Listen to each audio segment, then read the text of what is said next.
going to look at how to book a train. So we start the booking form, pick a date, pick the child or children that are going to travel. If you only have one child, that child will already be pre-selected. Click next. Where are you going to? Choices are home, which is automatically populated in the button if you have a UK address.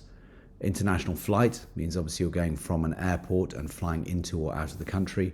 Other international travel might be Eurostar or Ferryport. Other UK address if you're staying with a home with a host family or other homestay. Staying at school, self-explanatory. Collect in person is for UK parents only, not those who are on a Tier 4 sponsored student visa and is only available for some schools. So in this example, we're just going to click we're going home. It selects the default house that we're coming from. If you have two children in different houses, don't worry about this. It will list both houses in the record. Click next. It offers a school coach by default, but we're not going to select that in this instance. A train by default has stops, so it is with stops because you have to get to the train station from school. Obviously you travel from starting train station to ending train station and from the ending train station to your final destination, so that is with stops. So let's add the first journey leg. In our example school, we'll just say we're going from Oxford train station. Let's select that there. You need to start typing the name of the train station and it comes up, and this contains the entire database of UK train stations. This particular example suggests that a school coach is available to go down to the train station. We're going to reject that and just say we're going to walk to the train station. Alternatively, you can take a taxi there or a private car indeed. So let's say we're setting off walking at 11 o'clock, that's fine. And are you taking the train? Yes, I am taking the train, and I'm going to go up to Leeds, which is my local station in this example. Click next. Now I want to take a train that leaves after 12 o'clock because I want a little time to walk to the train station.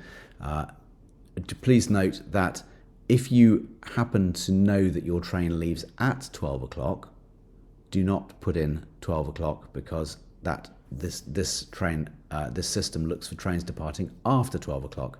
So therefore you would put in, say, 11:50, and that will capture the train at 12 o'clock. So search the train timetable and see what happens. Also note when booking a train that you put in the final destination. If you know that your train has various changes, don't concern yourself with those changes. Just put in the ending station because this system looks up the National Rail database, which identifies all the different changes that are possible. And for example, we can see here that we depart Oxford and we change at Birmingham New Street, and it's picked that up automatically for us. So we don't need to concern ourselves with intermediate changes. Click next. How are you getting from Leeds station back home? Well, we'll just say we're getting a private car and our parent is meeting us or a friend is meeting us. Optionally, you can put in the car registration information. This will therefore pick up the CO2 emissions of the journey and is useful for school CO2 audits, but is optional at this stage.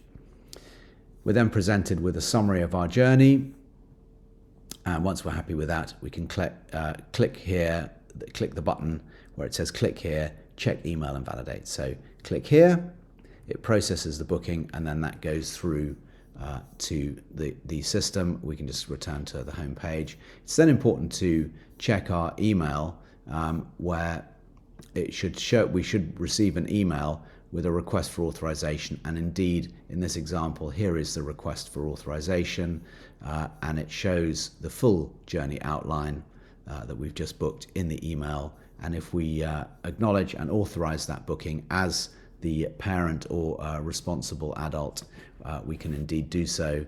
It says thank you for confirming, and that is now listed with the school as a confirmed booking. So I hope that helps explain how a train booking works. We'll cover other methods of travelling and other slightly more complicated journeys in other videos.